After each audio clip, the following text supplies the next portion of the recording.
Et salut l'ami du voyage et bienvenue sur cette nouvelle vidéo. Vidéo que je tourne une deuxième fois parce que j'avais encore oublié de brancher mon micro et ça fait bien chier. Bref, de quoi je vais te parler aujourd'hui? Eh bien, je vais te parler de mon voyage en Chine. Voyage en Chine que j'ai effectué lors de mon tour du monde et c'était le troisième pays que j'ai visité.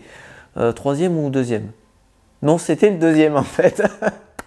Ça fait longtemps, je commence à perdre la mémoire et puis je suis vieux. Plus précisément, je vais te parler du parc national de Zhangjiajie. Mais le parc de Zhangjiajie, qu'est-ce que c'est? Eh bien, c'est tout simplement un endroit où tu peux voir des pics karstiques, un paysage façonné vraiment par le temps et l'érosion. Alors, des pics karstiques, qu'est-ce que c'est? Eh bien, ce sont tout simplement des pics calcaires, des formations rocheuses qui se sont formées avec le temps et l'érosion. En fait, avant, c'était plat et la pluie, le vent et le temps a usé la pierre tout simplement et en fait la pierre la plus tendre s'est désagrégée et il ne reste plus que la pierre plus dure qui forme des pics immenses. En gros, c'est un ensemble de pics rocheux et de ravins, le tout recouvert d'une forêt luxuriante et verdoyante. Et c'est très beau. Alors il y a une petite rumeur qui court sur le parc de Zhangjiajie. On dit que James Cameron, le réalisateur de Avatar, s'est inspiré de ce lieu pour créer le décor des montagnes flottantes du film Avatar. Alors je ne me suis pas renseigné pour savoir s'il avait validé cette théorie, si c'était vraiment inspiré de cet endroit pour créer son décor. Mais je pense que c'est fortement possible, je pense que c'est vrai. Parce que quand tu compares un peu les deux, quand même, il y a quand même de l'idée. En tout cas, ce n'est pas les Chinois qui vont démentir le truc parce que voilà, ça leur fait de la pub et ça fait venir des gens. Et c'est pas plus mal parce que c'est vraiment un endroit super à visiter. Et maintenant, je vais te parler de ça. Alors, j'ai fait ma visite sur 2 jours. Il faut savoir que l'entrée du parc est valable 4 jours. Et il faut bien 2 jours pour visiter l'ensemble et 4 jours c'est peut-être un peu beaucoup mais au minimum 2 jours pour prendre ton temps et bien tout voir, c'est ce qu'il faut quoi. Donc le premier jour je m'en vais prendre le bus pour aller visiter le parc national de Zhangjiajie. Arrivé à l'entrée je me rends compte que je n'ai pas assez d'argent. Alors j'ai assez d'argent pour acheter le ticket pour entrer mais je n'en ai pas assez pour ensuite acheter le ticket de bus pour revenir. Donc c'est un peu embêtant. Là sur le coup je panique un peu, je me dis merde, je vais devoir retourner en arrière, prendre le bus direct, voilà, ma journée est foutue en gros, tu vois. Et finalement je me dis bon attends, c'est un endroit assez grand, voilà, c'est très fréquenté, il y a forcément un distributeur de billets quelque part, et effectivement il y avait un distributeur de billets, donc j'étais sauvé. Bref, je commence ma visite et je parcours le sentier du Fouet Doré, voilà. Très joli nom. Alors le Fouet Doré, qu'est-ce que c'est? Ben, c'est tout simplement un petit ruisseau et tu marches à côté. Voilà, c'est un petit sentier forestier. Mais si tu as suivi ce que je te disais, ce sont des pics rocheux. Donc le plus gros de la visite se passe en altitude. Donc avant, il faut monter. Donc là, il y a 2 choix. Soit je prends l'ascenseur panoramique, soit je prends l'escalier. Et moi j'aime bien les défis sportifs, donc j'ai décidé de prendre l'escalier et ensuite de prendre l'ascenseur pour redescendre.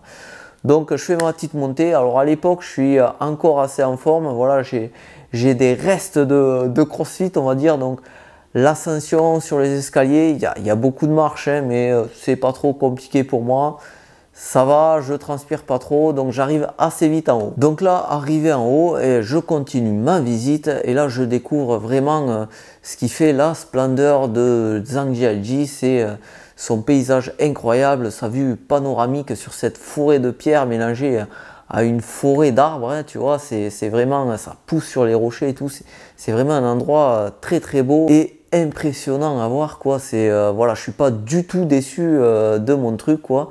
Et la visite se passe en différents points comme ça, voilà, tu avances et il y a plusieurs points de vue. Donc à un moment, il y a le célèbre pic qu'on peut voir sur toutes les photos, voilà, il est tout seul au milieu d'une forêt, il jaillit du sol comme ça, avec quelques arbres dessus. C'est vraiment on va dire, le pic le plus connu de Zhangjiajie, il est vraiment sur toutes les photos, voilà, généralement quand les influenceurs sur Instagram te mettent des photos de Zhangjiajie, ils mettent ce pic là. Ensuite il y a aussi un pont naturel, voilà, un pont de roche tout simplement.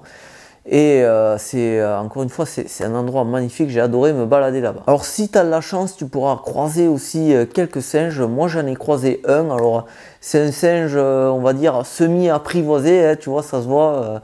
Il y a des gens qui lui donnent à manger, du coup il prend la pose un peu sur les photos. Voilà, il fait le bonheur des touristes, c'était assez sympa. Mais voilà, il faut quand même avoir de la chance, pardon, j'ai du mal à m'exprimer comme d'habitude. Parce que des singes, voilà, il n'y en a pas énormément. Moi, j'en ai croisé qu'un en 2 jours, donc bon, c'est quand même assez rare. Alors par contre, il y a un point négatif à Zhangjiajie, voilà, c'est là que j'ai rencontré mes ennemis jurés. Et mes ennemis jurés, c'est quoi? Eh bien, ce sont les groupes de touristes chinois. Voilà, à Zhangjiajie, comme c'est un endroit, encore une fois, incroyable, il y a beaucoup de monde.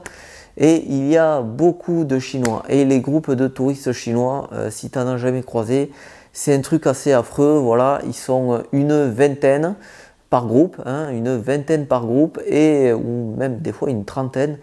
Et ils sont conduits au porte-voix par leur guide. Et des groupes comme ça, il y en a des dizaines et des dizaines. Et je te jure, c'est infernal. Voilà, beaucoup de monde, des gens qui gueulent au porte-voix. Je te jure, c'est assez embêtant quand t'aimes pas trop le monde, mais bon voilà, ça fait partie des règles du jeu, je le dis souvent. Je n'aime pas trop les touristes, mais j'en suis aussi un, donc aussi un, voilà. Les liaisons vachement dangereuses. Aussi un. Non, j'en suis aussi un. Donc voilà, je fais avec, mais c'est vrai que c'est un peu embêtant. Donc encore une fois, pour éviter ce genre de choses, si tu pars tôt le matin, tu auras beaucoup moins de touristes. Mais là, voilà, encore une fois, c'est un endroit très très fréquenté, donc ne t'attends pas à être tout seul, c'est impossible. Mais bon, en fait, ce point noir, c'est un petit détail, parce que franchement, si tu évites de faire la visite parce qu'il y a du monde, c'est dommage, tu rates vraiment quelque chose. Voilà, donc je termine ma visite de ce premier jour, et comme je te l'ai dit au début, je décide de prendre l'ascenseur panoramique pour redescendre. Mais là, pas de bol, quand j'arrive à l'ascenseur, je me rends compte qu'on ne peut pas acheter de ticket. En fait, il fallait acheter le ticket pour l'ascenseur panoramique en bas. Et moi, j'avais pas saisi le truc, j'avais pas compris, je ne savais pas. Je pensais qu'on pouvait acheter un ticket en haut. Alors j'ai cherché partout s'il y avait un guichet, parce que ça me semblait évident qu'il devait y avoir un guichet, mais en fait, il n'y en a pas. Donc, pour repartir, eh bien, j'ai dû me retaper tout le chemin en sens inverse et redescendre les escaliers à pied, encore une fois. Et bon là, j'étais un peu fatigué parce que le parc est assez grand en fait. Et mais bon voilà, j'étais obligé, je n'ai pas trouvé de guichet. Alors par contre, il faut savoir que pour se déplacer dans le parc à différents endroits, si tu n'aimes pas trop marcher, il est possible de prendre des bus navettes qui sont gratuits. Ils sont gratuits, moi j'en ai pas pris un seul, voilà. Je préférais marcher tout simplement, c'est toujours plus agréable de marcher. Et le bus en fait, voilà, t'arrives, mais il faut l'attendre. Et moi j'aime pas attendre sans rien faire comme ça m'embête un peu, donc j'ai préféré marcher. Ensuite, deuxième jour. Alors le deuxième jour, je décide de visiter une autre section du parc. Il faut savoir que ce parc national est divisé en gros en 2 parties. Donc tu visites une partie un jour et la deuxième partie le deuxième jour. C'est le plus simple. Alors les 2 parties sont connectées. Tu peux visiter la deuxième partie à partir de la première et la première à partir de la deuxième, tu vois, grâce au système de bus. Mais bon, c'est quand même plus pratique de faire ça en 2 jours. Bref, donc pour faire cette deuxième partie du parc, en fait, il faut prendre un téléphérique. Donc voilà, je prends mon petit téléphérique et tout, et plus je monte, plus je me rends compte qu'il y a du brouillard. Et là, je commence à me dire que, arrivé en haut, je vais voir un peu que dalle, parce que il y a vraiment beaucoup de brouillard. Et effectivement, une fois arrivé en haut, c'est une purée de poids, je te jure, on n'y voit que dalle. Voilà, en témoignent les photos, quoi, on voit pas grand chose. Et pourtant, il y a nos amis chinois qui n'hésitent pas à prendre des selfies. Voilà. Incroyable, les mecs se démontent pas, ils prennent des selfies comme ça dans le brouillard. On voit rien derrière, hein. On voit la brume et tout, mais les mecs se prennent en selfie. Bon, j'ai envie de dire pourquoi pas. Moi aussi j'ai pris des photos du brouillard pour illustrer mes photos, alors pourquoi pas faire des selfies dans le brouillard. Voilà, c'est un truc quoi. Bref, alors là je suis très déçu forcément parce que là la journée est pliée quoi. Et bon, je fais quand même quelques points de vue, mais voilà, je vois rien, donc voilà, déception.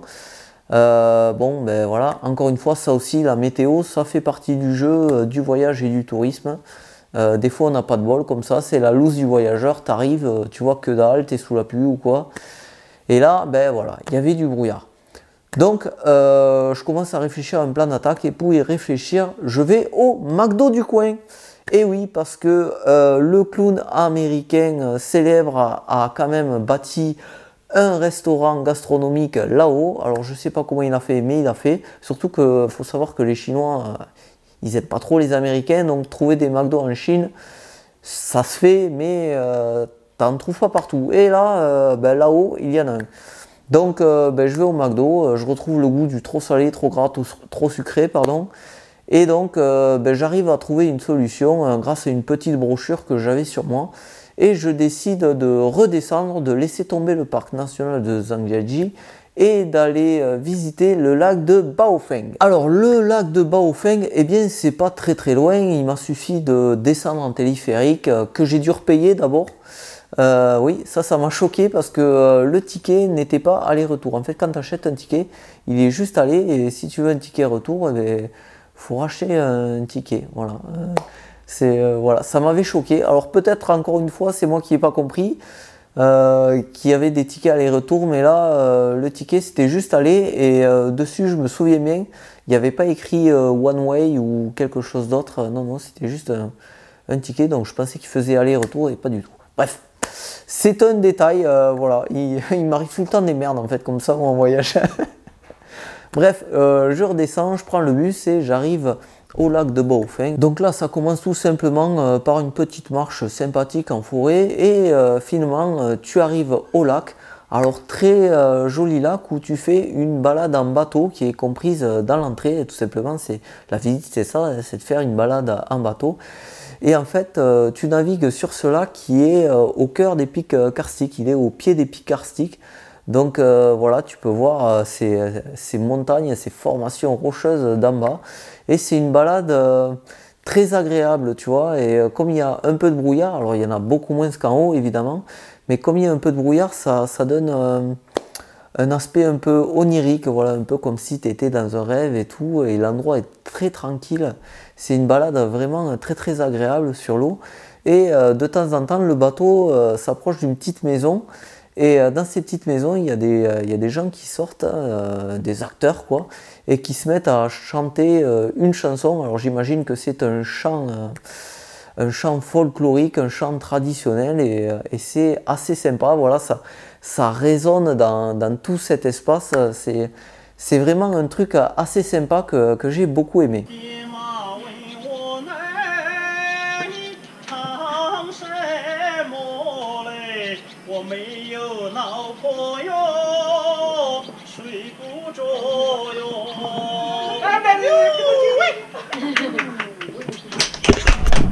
Voilà, et ensuite ben, cette visite se termine tout simplement, hein, tu retournes au point de départ et je dois avouer, voilà, c'était vraiment très sympa. C'est le lac de Baofeng en fait a sauvé ma journée. Parce que là, si je trouvais rien d'autre à faire, ben, la journée était pliée avec le brouillard et tout. Mais voilà, j'ai trouvé une solution et j'ai pas regretté du tout. C'était vraiment très bien. Voilà, et enfin pour terminer, il faut savoir qu'à Zhangjiajie, il y a autre chose à faire, c'est aller visiter le mont Tianmen. Alors le mont Tianmen, il a une particularité, c'est une montagne avec un trou à l'intérieur. D'ailleurs, depuis la ville, alors il faut savoir que la ville qui donne accès au parc de Zhangjiajie s'appelle aussi Zhangjiajie. Donc voilà, tu vas à Zhangjiajie, tu dors à Zhangjiajie pour aller visiter Zhangjiajie. Voilà, c'est un peu compliqué. C'est aussi un petit village aussi. Il y a un petit village à côté de la ville qui s'appelle aussi Zhangjiajie. Voilà, ça fait beaucoup de Zhangjiajie. Bref, depuis la ville, tu peux voir ce petit trou dans la montagne qui ressemble en fait à un petit trou de serrure. Alors moi, malheureusement, je ne l'ai pas vu, encore une fois, parce qu'il y avait du brouillard.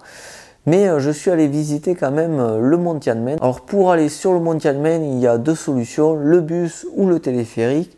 Et moi, eh bien, j'y suis monté en bus et je suis redescendu en téléphérique. Téléphérique qui m'a causé quelques soucis, mais ça, je t'en parle après. Bref, je monte en bus et arrivé à l'entrée du mont Tianmen, à l'entrée entre guillemets, parce que c'est une montagne, il n'y a pas vraiment d'entrée, mais arrivé en face du trou, c'est un spectacle incroyable. Vraiment un spectacle incroyable, on dirait le passage vers un autre monde, voilà, la porte des étoiles, la porte du paradis, la porte des enfers, la quatrième dimension, appelle ça comme tu veux, mais c'est vraiment, on dirait vraiment le passage de notre monde, voilà, il y a le brouillard derrière, la lumière qui sort et tout, et il y a des mondes qui marchent, des marches qui montent vers ce trou, enfin c'est vraiment un truc très très particulier. J'ai adoré ce petit moment, cette vision qui paraît vraiment surréaliste. Donc je monte ces marches, je passe à travers le trou et là je découvre pas grand chose parce qu'encore une fois il y a du brouillard, mais il y en a quand même un peu moins que le deuxième jour, hein.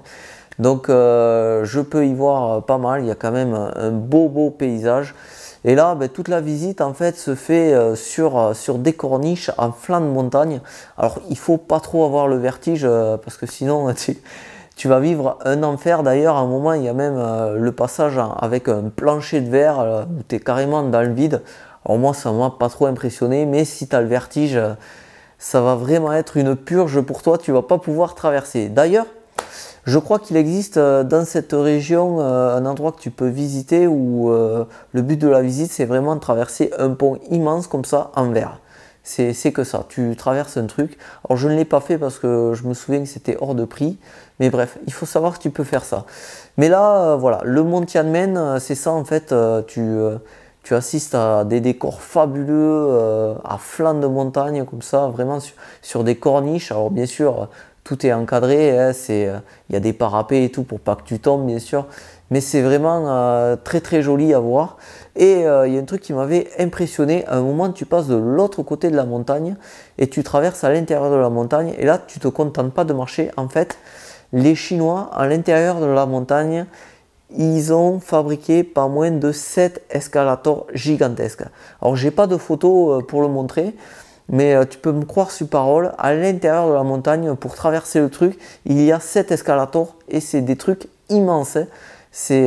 Tu peux pas imaginer à quel point c'est grand et ça m'avait impressionné quoi. Voilà, 7 escalators gigantesques comme ça qui traversent la montagne pour t'amener de l'autre côté et continuer ta visite. Voilà, donc cette visite en fait s'articule entre différents points de vue. Voilà, tu vas marcher encore une fois à flanc de montagne.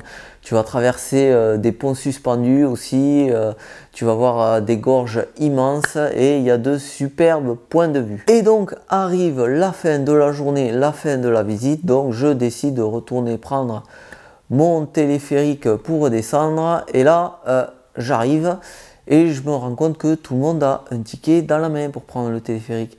Et moi, j'ai pas de ticket. Enfin, si, j'ai un ticket, mais en fait, il en faut deux. Ils ont un ticket et un deuxième dans la main. Moi, j'ai le premier, j'ai pas le deuxième.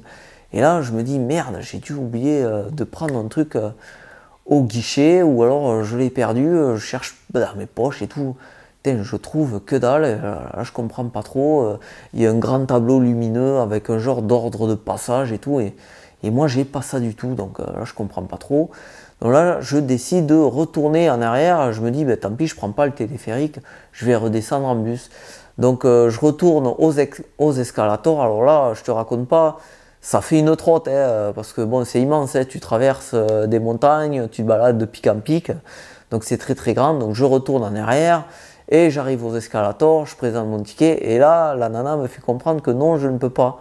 Il faut que je prenne effectivement le téléphérique. Donc je retourne encore en arrière, hein, le truc ça fait une trotte encore une fois, je commence un peu à être fatigué, donc j'arrive au point où on prend le téléphérique et là j'ai toujours pas mon ticket, donc je comprends pas comment ça se passe. J'essaie de demander à plusieurs personnes, mais personne ne parle anglais. Je suis même allé voir une guide chinoise, je me suis dit elle doit parler anglais, elle ne comprenait pas ce que je lui disais. C'était un peu embêtant. Donc là, je me dis, bon, ben, c'est bon, je vais dormir là-haut, tu vois. Je commence à paniquer sérieusement. Donc je comprends pas et tout. Et finalement, je trouve un agent de police. Je monte mon ticket et j'essaie de lui faire comprendre que je suis embêté, il manque un truc. Et là, le gars, il me dit de le suivre. Alors, il me le dit en chinois, mais je comprends ce qu'il dit, quoi, tu vois. Il me montre, ben, suivez-moi. Donc, je le suis et il m'amène derrière le truc sur des machines, des distributeurs automatiques. Et il appuie sur des boutons comme ça et il me sort un ticket, le fameux ticket avec mon ordre de passage dessus. Donc voilà, comment veux-tu deviner qu'il faut aller chercher un ticket quand tu sais pas, quand tu parles pas chinois, en plus c'était planqué derrière, mais bref. Donc j'ai mon ticket dans la main, mais là je suis pas plus avancé parce que tout le truc est en chinois. Donc je comprends rien du tout à mon ordre de passage, je regarde le truc, je scrute, je regarde le panneau et je comprends rien, tout est en chinois. Donc là, je suis dépité. Autant te dire, voilà, je suis au fond du trou. Je me dis mais merde, mais comment je vais faire et tout, personne ne peut m'expliquer. Et donc j'ai décidé de comparer un à un les caractères chinois par rapport à ce que j'ai sur mon ticket et au tableau. Et à un moment, je contrôle mon truc et là je me dis, ah, je viens de reconnaître un caractère sur mon truc. En fait, il y a un J sur mon ticket, un vrai J de l'alphabet romain. Et en fait, j'avais pas percuté que c'était un J tout simplement parce que sur le tableau lumineux, on en est à la lettre I. Et il y a le I avec plein d'idéogrammes chinois dessus. Et les idéogrammes chinois, c'est quoi? Ben, c'est plein de traits comme ça. Donc il y a un I au milieu en majuscule. Le I, c'est un trait. Donc tu fais pas trop la différence. Voilà, ça serait un A ou un B, tu vois. J'aurais calculé de suite. Mais là, je n'avais rien calculé. Donc, je comprends enfin que sur le tableau lumineux, on en est à la lettre I et que moi, j'en suis à la lettre J et qu'il y a 4 passages par lettre. Et donc, moi, ben, je vais passer après. Donc, j'ai plus qu'à attendre. Donc, voilà, j'ai enfin compris le truc. Et le pire, c'est qu'à un moment, je regarde le tableau et je me rends compte qu'il passe en anglais. Et le tableau passe en anglais, genre 1 minute pour 5 bonnes minutes chinoises. En chinois. Donc voilà. Donc si t'as pas l'œil dessus, tu comprends pas et t'es paumé comme moi. Voilà. Donc finalement, j'arrive à m'en sortir, j'attends et j'ai pu enfin prendre mon téléphérique et redescendre et retourner à mon auberge. Voilà. Donc dans ce genre de situation, alors j'avais déjà raconté ça dans une vidéo que personne ne regarde. Donc j'ai re-raconté cette anecdote, mais voilà, quand t'es perdu, les trucs comme ça, moi je te conseille de t'asseoir et de réfléchir et tu vas toujours trouver une solution ou quelqu'un pour t'aider. Alors là, c'était assez difficile de trouver quelqu'un pour m'aider parce que personne vraiment parlait anglais, c'était vraiment la galère. Mais voilà, en réfléchissant un peu, tu trouves toujours une solution. Il faut éviter de paniquer, ne fais pas comme moi. Bref, je vais m'arrêter là pour cette vidéo qui a déjà duré pas mal de temps. Alors ce que je peux te conseiller, c'est tout simplement, si tu vas en Chine, d'aller visiter le parc national de Zhangjiajie. Je te jure, ça vaut le détour, c'est vraiment super beau. Et ben, je te souhaite de ne pas avoir de brouillard, hein, parce que voilà, c'est vrai que si tu as du brouillard, ça va gâcher un peu la fête, tu verras pas grand chose. Hein. Moi concrètement, voilà, la deuxième journée, je n'ai pas vu le parc de Zhangjiajie, je suis allé voir Baofeng, mais c'était pas mal non plus, mais j'aurais préféré voir les points de vue qu'il y avait au parc national. Bref, donc voilà, ben, n'hésite pas d'y aller surtout, c'est vraiment, encore une fois, ça vaut vraiment le détour. Voilà, je m'arrête là, donc comme d'habitude, si tu as aimé cette vidéo, n'hésite pas à la partager et à t'abonner à la chaîne et à cliquer sur la cloche. Laisse un petit commentaire et clique sur le petit pouce bleu. Voilà, un petit j'aime, ça fait toujours plaisir. En commentaire, eh bien, tu peux mettre ce que tu as pensé de cette vidéo. Si tu es déjà allé à Zhangjiajie, n'hésite pas à en parler aux autres. Si tu as eu des boutons ou du brouillard comme moi, tant pis, tu peux en parler aussi. Et bien sûr, n'hésite pas aussi à me suivre sur les réseaux sociaux. Sur Instagram, il y a plein de photos magnifiques de paysages, je te jure, j'ai pas le melon, je te jure, j'ai de très belles photos de paysages et des photos d'animaux aussi. Voilà, et tu peux aussi me suivre sur Twitter, sur Facebook et sur Pinterest aussi. Ouais, j'ai un compte Pinterest, faudrait que je le remette à jour d'ailleurs, je m'en sers pas beaucoup. Mais voilà. Bref, donc je vais m'arrêter là. Alors qu'est-ce qu'il me reste à dire? Eh bien, comme d'habitude, en attendant la prochaine vidéo, je te dis à bientôt ici ou ailleurs dans le monde. Et en attendant, explore, découvre, voyage. À plus!